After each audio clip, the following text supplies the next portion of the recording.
Hi, this is Marcia. And this is Kelly. We are the two Ewes of Two Ewes Fiber Adventures. Thanks for stopping by. You'll hear about knitting, spinning, dyeing, crocheting, and just about anything else we can think of as a way to play with string. We blog and post show notes at twoUsFiberAdventures.com. And we invite you to join our Two Ewes Fiber Adventures group on Ravelry. I'm 100 Projects. And I am Better in Motion. We're both on Instagram and Ravelry, and we look forward to meeting you there. Enjoy the episode.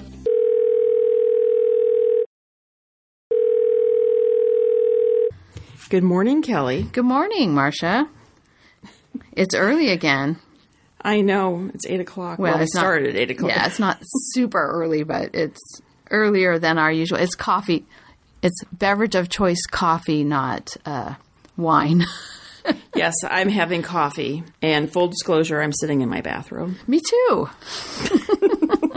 Because I'm on summer vacation. My red polar fleece bathrobe. And you know what? Mine is a red polar fleece bathrobe too. We have matching bathrobes. Is yours from Land's End? Yes, it is. So is mine. Does yours have your name on it? Mine does not have its name on it. I didn't spend the extra $5 for monogramming. Robert bought me mine, so it says Kelly on it, but he is very disturbed by the fact that the monogram is on the left side, and when I wrap it, you know, I have the habit of the way things button, so I put the right side over the left side, and the monogram doesn't show. Oh. That bothers him. So, and how old is your bathrobe? Because you've had that bathrobe since we moved to this house. Yeah, because so, I've had mine. 05. Yes, and mine is probably older than that. We should probably not be admitting this. But, you know, testament to Land's End. It still looks great. They both look great. So, well, I am a little tired. I have to tell you why. I didn't tell you this when we talked before we started recording. But I went out last night. I went to a concert. Oh. And I don't always go to concerts, but I went to, you'll laugh, it was the Doobie Brothers and Steely Dan. Oh my gosh. I'm sorry, I just snorted when I laughed. But I thought, I have to tell Kelly that I went to Steely Dan because do you remember I was in college? Lisa. Was it Lisa, your roommate? Was that her name? No, that was... Well, yeah, Lisa was my roommate, one of my roommates, when we lived across the hall from each other. Isn't she the one that played Steely Dan all the time? No, it was me. It was me. And because you said all you could hear was and I was sitting last night in the concert just laughing because, well, also I'm going to say I'm old, I guess. I guess I'm officially old because like, oh my God, this is so loud. Yes. It's so loud. But I would listen to Steely Dan because I always have loved Steely Dan, and but the bass, all you could hear was the bass, yeah. The thump, thump, thump. Because I think we shared a wall. We didn't. Yeah. We weren't. We had separate. We were both rooms. At the end of the hall. It was the end of the hall room. The two rooms at the end of the hall. So we were across the hall neighbors, but But it shared a common wall. Yeah. Anyway, yeah. So I had to laugh because I thought, that's right. I had forgotten that was you and not Lisa. That was me. Yeah. So it was fun to hear them. It was sad, though, that Walter Becker in Steely Dan passed away this last year, so he didn't perform with them. But they have a new guitarist who was excellent, so it was a fun night. All right.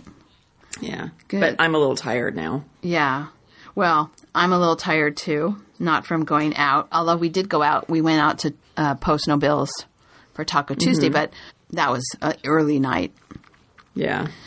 But you've been busy in other ways. Yes, because the rental house, we yesterday I told Robert I would go and take out the floor. There's a parquet floor that needed to be removed. So I started to take that up, and that was fine. It went really fast. But it's a lot of up and down, you know, getting up, getting down on my knees, squatting, all that. So, oh my gosh, I'm sore this morning.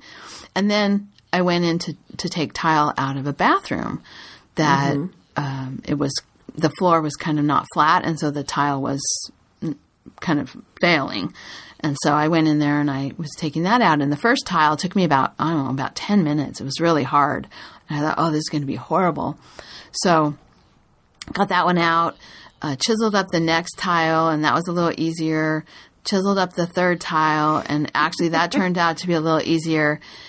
And on the fourth tile, there's water underneath the tile.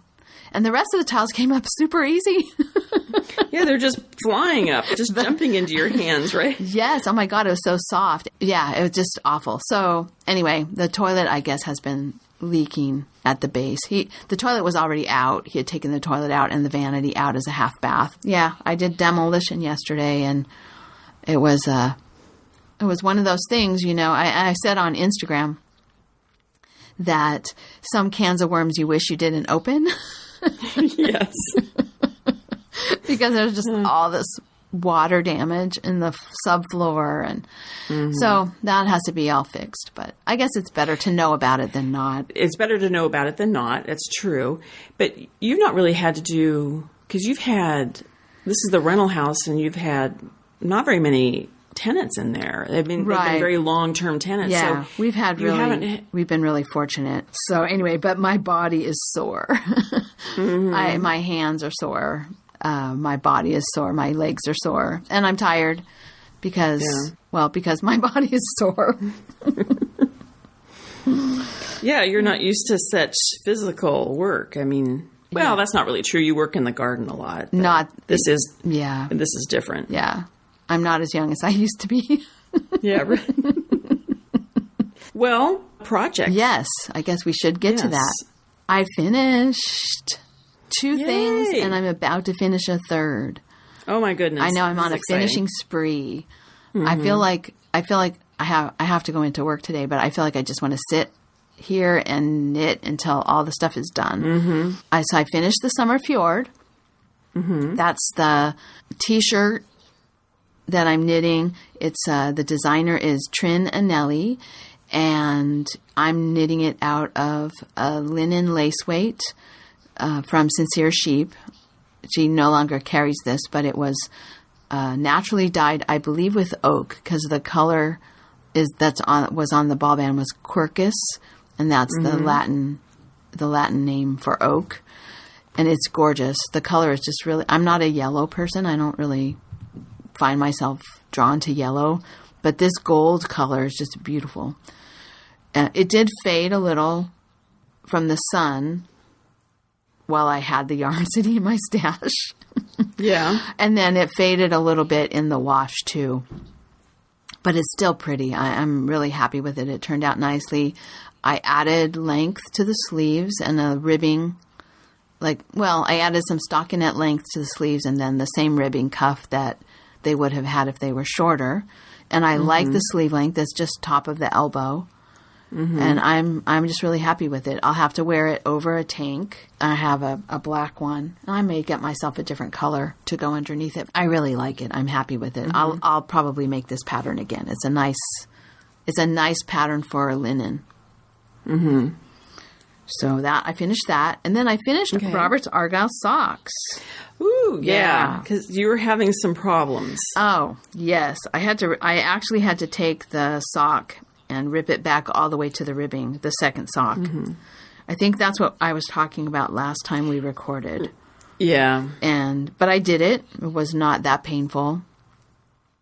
It actually went pretty fast once I just decided to stop messing around with trying to, take it back one stitch at a time, one row at a time. It's like, okay, just rip this whole thing out. So I did that, and then I had a big pile of yarn that I had to rewind onto bobbins. But I'm done. They're beautiful. He loves them. He's picky. And he likes the fit. They're tight. Because what did he say? Are you ever going to what did he say about your socks? Yeah. How long is it going to take you till you're good enough that you can make a pair of socks that fit? That time has come, right? I talk about he can be critical, and there are areas of my life where that bothers me. The sock knitting is not at all an area where it bothers me. My knitting for him, I think, is fun because it's a challenge. I like trying to make I liked trying to make these socks fit, and the same with his Civil War socks. I like trying to make them fit. So when I talk about that, it kind of makes him sound like he's, a tyrant who wants perfect socks. And of course, that would never fly in my household. So no. But I'm really happy that they don't have mistakes. I didn't just fudge over a mistake. They have a good fit. The color choice that he made was really nice. And yeah, they're great. He wore them last night with his sandals. Oh yeah. Oh, he's a socks and sandals guy? Yeah, he's got a pair of sandals that are like closed-toe sandals. They don't have a lot of spaces between the leather to see the socks, but yeah, he's a socks and sandals guy. I told him he's not allowed to wear those sandals with white crew socks and shorts. He can wear hand-knit socks and shorts if he wants, but he's not allowed to wear... And he can wear the white crew socks if he's wearing long pants, but not with his shorts. I see you have rules, too. I had to put my foot down.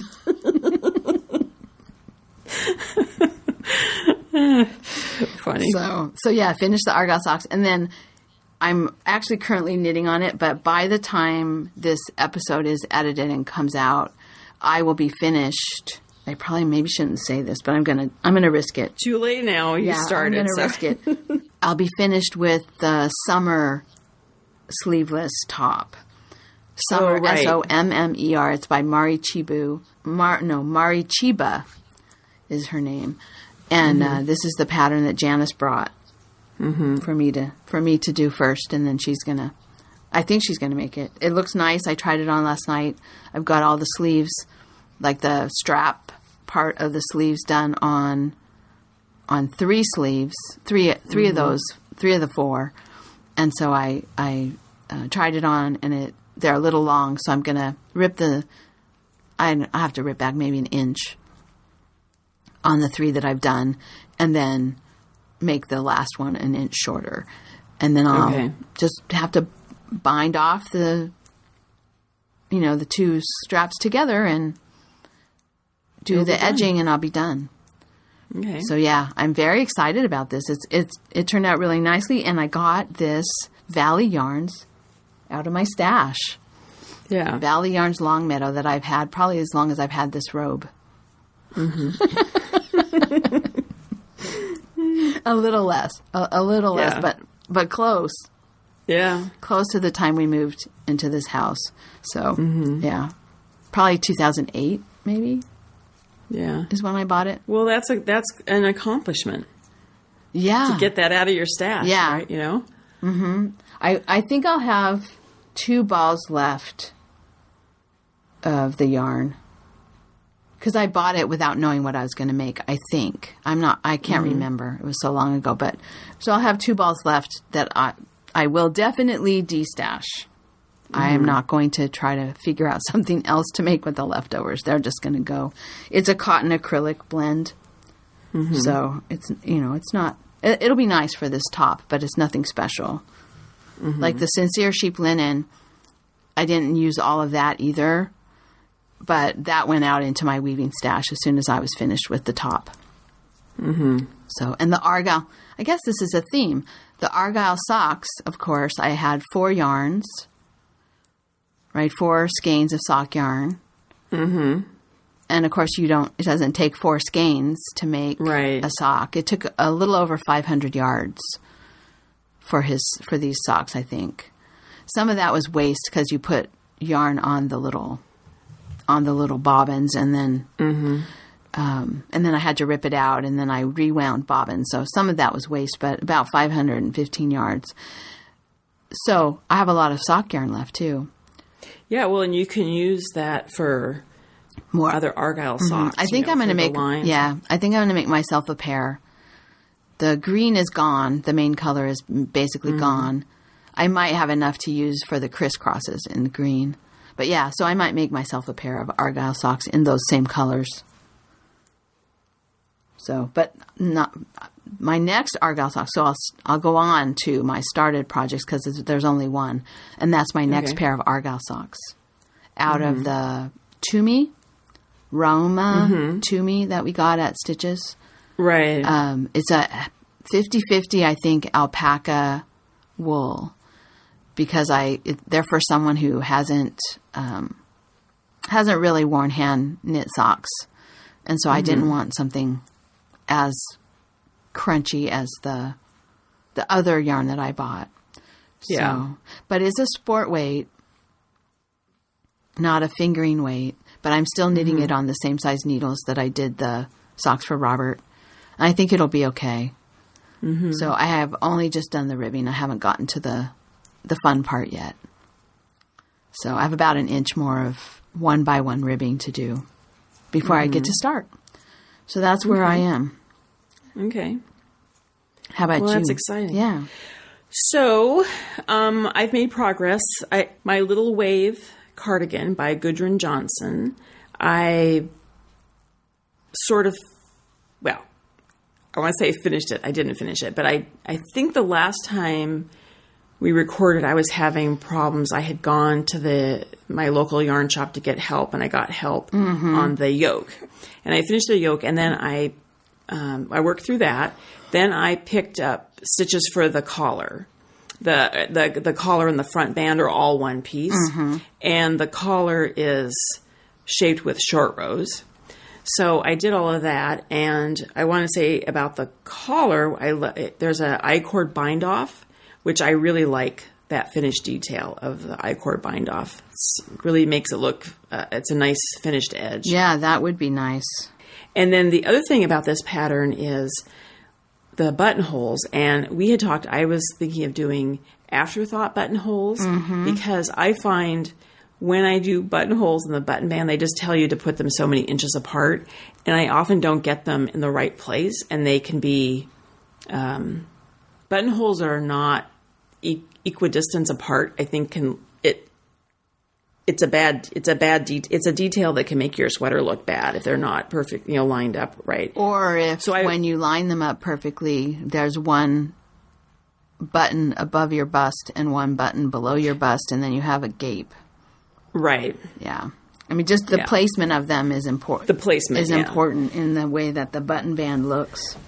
Yeah. So I was planning on doing the afterthought buttonholes, but I decided just to follow the pattern because they do a one-row buttonhole. And I had to, in the pattern they give you instructions how to do it, but I actually had to look at a YouTube tutorial about how to do it. Oh, fun. But it's a nice buttonhole, and I did change it because you're supposed to do, what you do is as you're knitting along, where your buttonhole is supposed to go, you bind off stitches. Actually, that's not true. You don't bind them off. You actually pass one stitch over the other. Oh, and then turn your work and cast on, and then continue knitting. And it said to bind off, quote unquote, but pass those stitches over one another for 4 stitches. I just did 3 because my buttons are a little bit smaller. And of course, you don't want too big a buttonhole because it won't stay buttoned, right? Right. But the nice thing about this is she tells you where to place them. She tells you which stitch to put the buttonholes at. So I think it will, they'll be even, I guess is what I'm saying. Yeah. Or sometimes they're not. I didn't think, though, until you mentioned it just now, about the fact that the placement of where the buttonholes are, but oh well. Well, if the sweater's designed properly. Yeah. And you haven't, this isn't one where you've made a whole bunch of modifications to the pattern. Right. Where, like, the Summer Fjord doesn't have buttons, but let's say you were doing the same kind of modifications, where your gauge was different, your row gauge, stitch gauge, all that was different. Then you'd have to be really careful because where she would tell you to put the buttonholes might not be the right place. Right.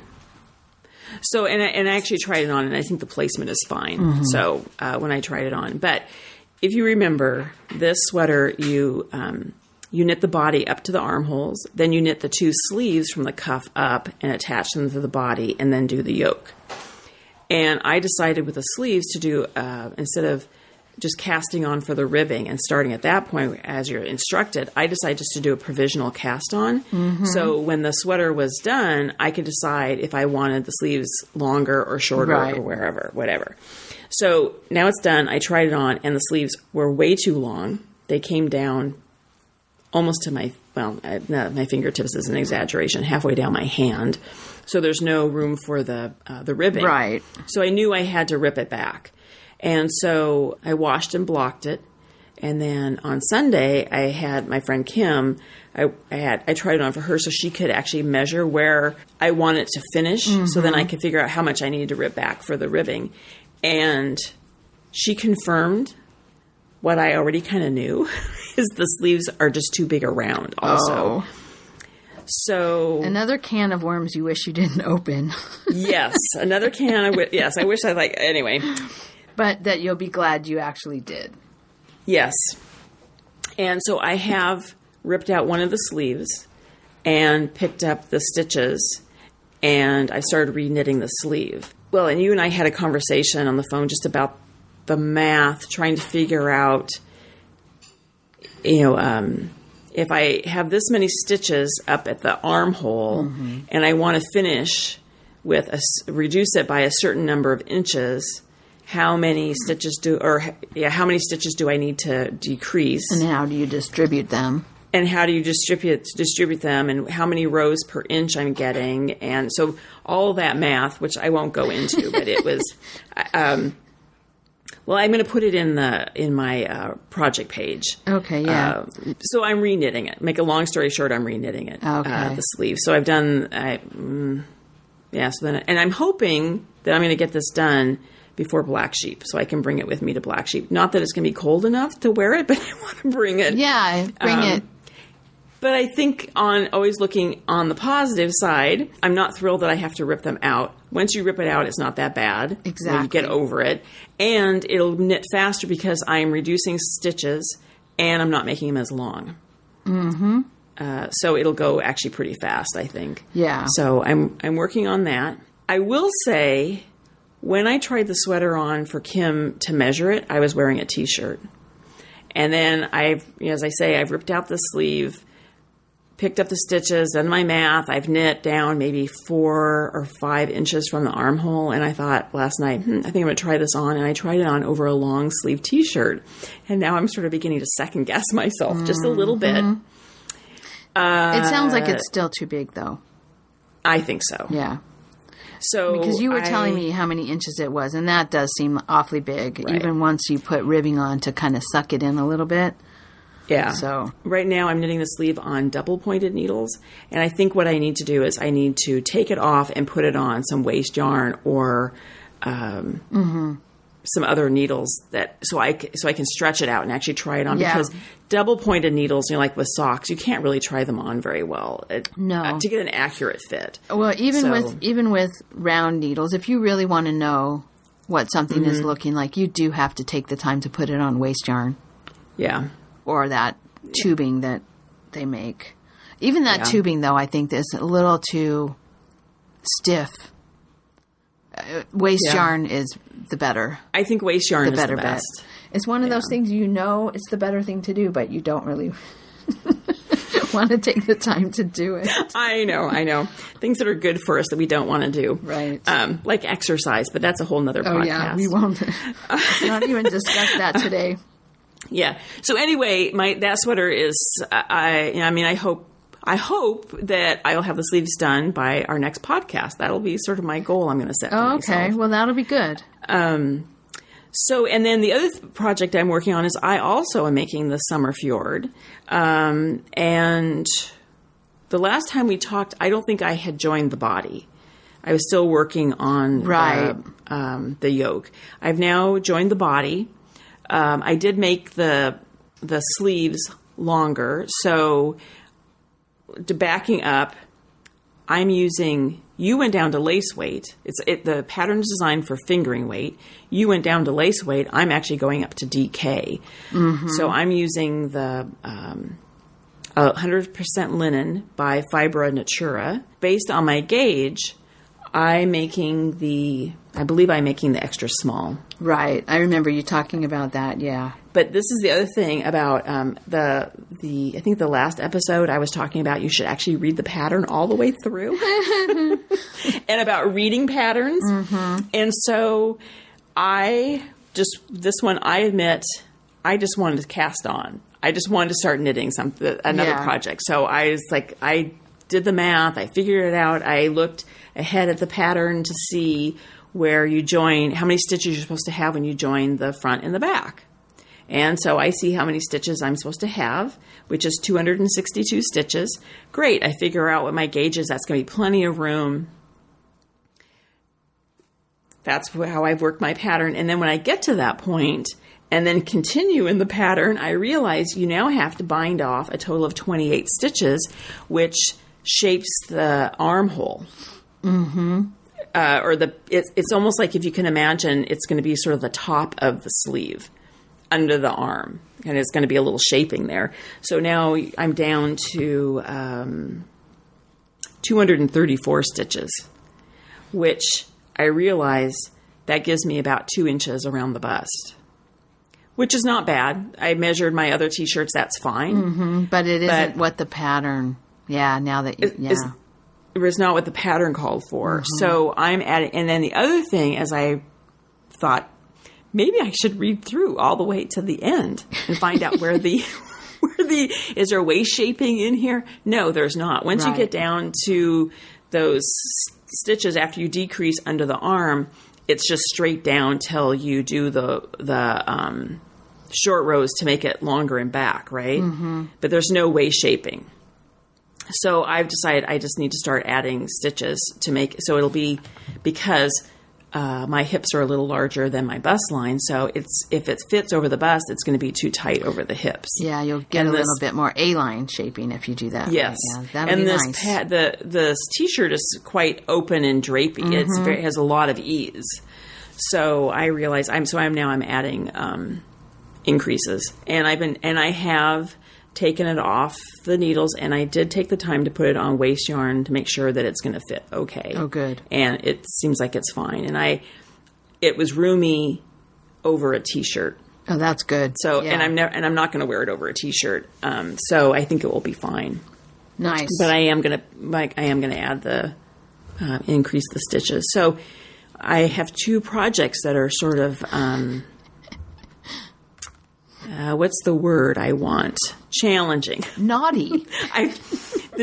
Very naughty. I'm having to do a lot of thinking. Challenging is good because you're actually mastering them now, right? You've figured it out, and they just forced you to up your game a little. And I think that most of my knitting is, I just follow the pattern. Mm-hmm. I don't do a lot. I don't typically do a lot of adjusting. Yeah. And now in both of these, I'm having to do some adjusting. Mm-hmm. There was something else I was going to say about. Oh, I know what I'm going to go back to Little Way for just a second. Mm-hmm. We had quite a bit of discussion about what size I should make, because I want a sweater that's not super tight fitting, but I also, sometimes when you look at the sizing is based on the bust, and sometimes if you're supposed to make a sweater with ease, sometimes the next size, like one size is just a little too small, but the next size up is way too big. Right. So which one do you pick? And so I did take the Craftsy class that Amy Herzog teaches about fit, and that the measurement you should base the size on is not the bust. And people probably know this if you take, because there's a lot of discussion about this, but not your bust measurement, but the measurement across your back, under your arms, and across your bust, the upper bust. Yeah. I mean, across the chest, mm-hmm. I guess is what I should say. And that's the measurement you should base your sweater, the size you're going to make, you base it off that measurement, and the closest to that size, whether it be smaller or larger, but the closest to that number. And so I did the size 39.5 was the closest to my bust. Yeah, and I remember you were worried about that. Yeah, and it worked perfectly. Oh, good. And I also, the yarn that I use, the Neighborhood Fiber Company Studio Worsted, is superwash, which, when you wash and block it, it doesn't have spring mm-hmm. necessarily. So, Kelly, I did what you told me to do. which I threw it in the dryer. It was like 98% dry, just a little damp kind of. And I put it in the dryer on low. Well, I don't have a low. I just have a delicate setting. Yeah. But for about 3 minutes, checked it. Another 3 minutes, checked it. So it was in there maybe 7 minutes or so like that. And it seemed like it really improved because when I blocked it, it was huge. Yeah. Huge. Yeah. I mean, it was amazing how big that sweater was around through the bust, the body. And when I put it in the dryer, it just sort of made it all go back to a nice, normal, comfortable. It didn't shrink up where like it was before it was blocked. Right. It just makes it like more elastic, like wool is normally. Yeah. If it's not superwash. Yeah. Yeah. Oh, good. Yeah. I'm glad, so it turned out great. That worked well. So I'm going to put pictures in my on my Ravelry page, and I'll put in some of the math that I used to figure out the sleeves, how I'm changing them. I'll put all that in there. And so just to remind people, we'll put pictures in the show notes. You can find the show notes on our website, which is towuseadventures.com. towusefiberadventures.com. Is that what I said? You've left out fiber. Oh, I'm sorry. Okay, let's say it one more time. towusefiberadventures.com. Yes, there we go. Thank you. Well, and where will people find your project pages? So I'm on Ravelry, and I am Better in Motion. Okay, good. And you are 100 Projects. Yes, with the number 1. So, yeah. So the number 100 projects on Ravelry. And also I'm 100 projects on Instagram in case somebody wants to see the can of worms we opened. The can of worms, yes. I know. And I'm trying to think, I don't have a can of worms on my Instagram, which is also Better in Motion, but you put pictures of projects periodically and your dog and all that. So that's where people can find you on Instagram too if they're on Instagram.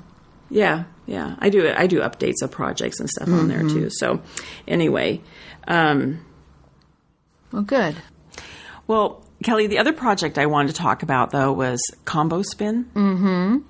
I've been working on my combo spin a bit sporadically because I've been working on these 2 sweater projects.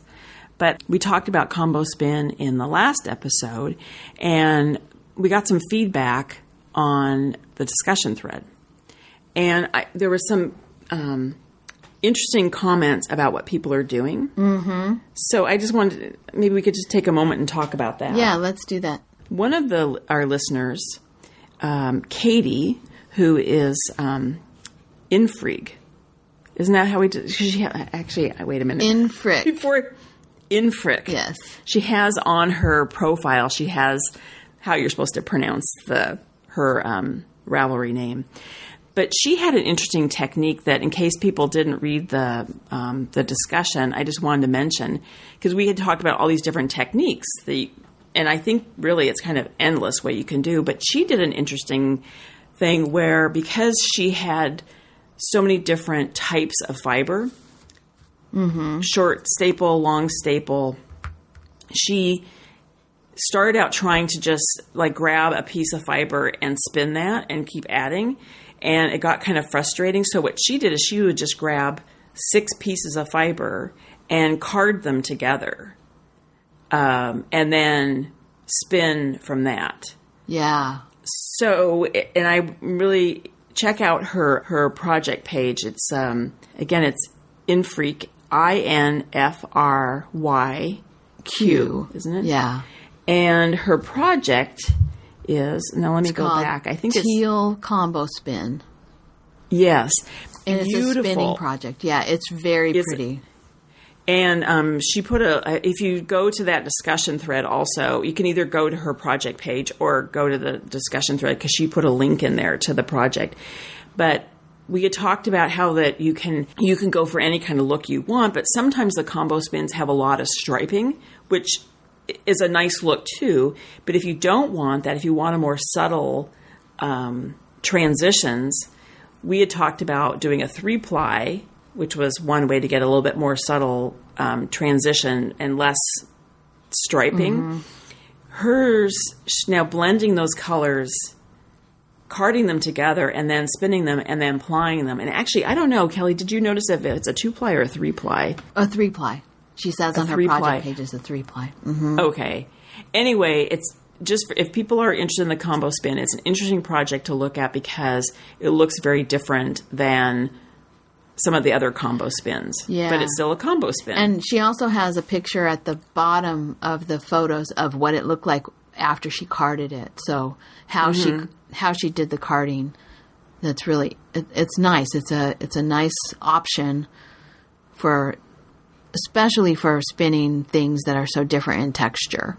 Yeah, so I just wanted to mention that. Yeah. I thought that was really interesting. And then there was a discussion also, the 7th girl, Jude from Adelaide, Australia, talking about she had bought a lot of braids that were not colors that she typically would spin with or knit with because she's trying to break out of the rut of always using the same colors, but then realized that she wasn't spinning those colors because she didn't like them. So trying to incorporate those colors into a combo spin. And she was a little worried that she wasn't going to like it then if she spent all that time spinning and then had these colors in it. Mm-hmm. My comment is, don't worry. You can do anything you want. Don't put all of it in. So even though you have a whole braid, you don't necessarily have to use the whole braid. You can just pull out parts of it and save those colors for another combo spin or project. Because that's what you did in one of yours. You had some burgundy in it that you didn't realize when you bought the braid or when it was all braided up, you couldn't really tell. Well, because it wasn't a braid. It was just the roving that had been kind of wound stuffed into a bag. Oh, okay. And so when I pulled it out, then I realized, there's burgundy in here, which I don't want to put into my combo spin that I want predominantly green. Right, because that would make it really muddy. Yeah, so I just pulled out that burgundy, and I thought I'll just save it if I decide I want to do like a predominantly red combo spin or whatever I'm doing. Or something else that it doesn't... Or just spin it... It's not going to be so much of a contrast. Yeah. Yeah, I think that's a really good idea to use. I know there were some people in the Anne's Web Guild who they had fiber clubs that they belonged to that, you get a lot of braids in a fiber club, and then to use those braids from the fiber club, they were doing the combo spin. And so you're not necessarily talking about colors that go together at all. A dyer might have a certain aesthetic, but, from one month to the next or one quarter to the next, depending on what your club is like, those braids could be really different and not something you would necessarily use on their own, but they made beautiful combo spins from those. And, again, it wasn't like they went out with a purpose to collect certain types of colorways in their braids. So I thought, that's just another piece of evidence that the mixing of colors can work no matter what. Mm-hmm. And then 2 people posted pictures of projects. Marianne Mima Cox, she posted 2 different sweaters that she made with combo spin yarn. She made one big combo spin and then made 2 sweaters out of it. One for her, and I think the other one was for her sister. And that's those are really pretty, and it's interesting to see 2 garments side by side in the same combo spin. Yeah. And then a woven combo spin from Stacy DSL. And she posted a scarf that she wove, and it's really pretty. And I hadn't seen a woven project. I think I was mentioning that I hadn't seen a woven project in a combo spin. And I'm planning maybe to do some weaving with my combo spin if I ever get to it. Yeah. So, but yeah, we had that was a really good discussion. A lot of people weighing in and a lot of interest in this. I mean, basically it's color, right? It's color theory and imagining what happens with color and how you blend and mix colors and that sort of optical blending that happens when the plies ply together. 2 or 3 different plies ply together. Yeah. And then how it'll change when the final product, right. too. Well, and the swatch. Mention what you were saying about the swatch. Well, I was saying the swatch that Katie in Freak had done, it's, a swatch hers looks like it's maybe 4 inches. Mm-hmm. And so you then have your yarn is only traveling the 4 inches and then turning around and going back 4 inches, turning around, going back 4 inches, as opposed to a sweater where it might be, 30 to 40 to 50 inches around. So there's a little bit of, I don't want to say pooling, that's not the right, but, colors stacked on top of each other. That won't happen when you're going a longer distance. Yeah, if you're at a larger if you were doing an Afghan, something bigger, or a woven project or something, then the colors will not be stacked on top of each other, probably, to the degree they are in just a 4-inch swatch. Yeah. So, how your swatch looks is not how your final project is going to look. So there's a lot of, I would say with the combo spin, there's a lot of giving up control. Mm-hmm. You can control to a degree, but there's a lot of giving up. Right. Is that the right word I want? I think so. And and having faith that color theory works, that color blending works, that extra color that you don't like is actually just going to make everything look better. I mean, that you have to just have faith that that's going to happen, and that's a little frightening when you think of the amount of work you're going to put in. And I think that was the point of Jude's comment, was she didn't want to take that much work and then find out it's something that she didn't like. Mm-hmm. But I don't know. I haven't seen one that I didn't like. Yeah, I haven't seen one that I didn't like. And the other thing, too, of having this, my last kind of comment about this is if you do make a combo spin and you really do hate it, I don't think people will hate it. They will hate it. But if you really do not like it, somebody will like it, and you give it to that person. That's true. Yeah. Yeah. Yeah, when one person's yarn they don't like, another person will absolutely love the color. Mm-hmm. So, but if it's just yarn, you can't tell what you'll think of the project. Yeah. I would say suspend judgment and just leap. Yeah. Easy for me to say. Yeah, really. Anyway, I just wanted to talk a little bit about the feedback we got and the projects that were posted and other ideas. It was interesting. It was kind of fun to see. So, in that combo spin discussion, we should mention too, we had, because Leona asked. Yeah. She asked a question. So if anybody has a topic that you would like to hear us talk or drone on about, pontificate on, send us an email. And you can contact us through Ravelry, or you can contact us through our website. Mm-hmm. There's a contact us element at 2usfiberadventures.com. And then there's also a Gmail account or an email account, 2us@2usfiberadventures.com. Yeah. So if you have ideas about something you want us to talk about or research, or let us know. Yeah. And we'll talk about it. Probably more than you want. and maybe in your email say, oh yeah, just talk about this for 10 minutes, please. Yes, right. Okay. I'm not super interested in it, just kind of interested. Kind of interested. I'm about 10 minutes interested in it, not a half hour interested in it. Okay. Oh my gosh. So Kelly, anything else? I know you had one other thing you want to talk about. Well, here's something that is of interest to anybody who has sheep or knows someone who has sheep in California.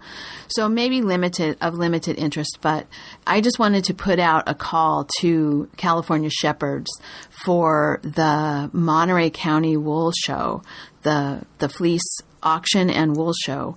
The entries are due by July 31st. There's an online entry form, and they can get to the entry by going to MontereyCountyFair.com. And I have to say, I'm not super pleased about the Monterey County Fair website, because the main page of the of the MontereyCountyFair.com has things like the Jazz Festival, and so you have to look in the menu for the fair. Apparently, the fair is a small part of what they do at the fairgrounds. But you can click on the fair, and then once you click on the fair, you want to go to the part for the exhibits. Okay. And that will get you to a page where it tells all about the exhibitor guidebook. So it would be exhibits, non-livestock entry guidebook that you would look for to do that entry. But the deadline for the entry is July 31st. Is when the entries are due. The judge will be Sheila January. The featured breed is CVM/Rommeldale. And then there will be breed classes. There's market classes. And then the judging is on August 11th, starts at 9 o'clock at the fairgrounds. And then the auction is on September 3rd, about a month later. So I really would like to encourage anybody out there with sheep to enter into the Monterey County Fair Wool Show and Auction. I just think, and you don't have to sell your fleece. You can have your fleece go have it be no sale and have it just be judged, or you can have it be judged and put in the auction. And I think the local area spinners do a pretty good job of, paying good prices for those fleeces and making sure that they get sold. So, the more fleeces we have, the more fun we can have at the auction. So I just like to encourage people who know shepherds or who are shepherds to think about entering. Okay. So, and then we'll come by them. If that's exactly right. And then for spinners or people who are interested in a meetup on August 11th, which is the fleece judging, there'll be the fleece judging, and then I'll be having a little meetup after party.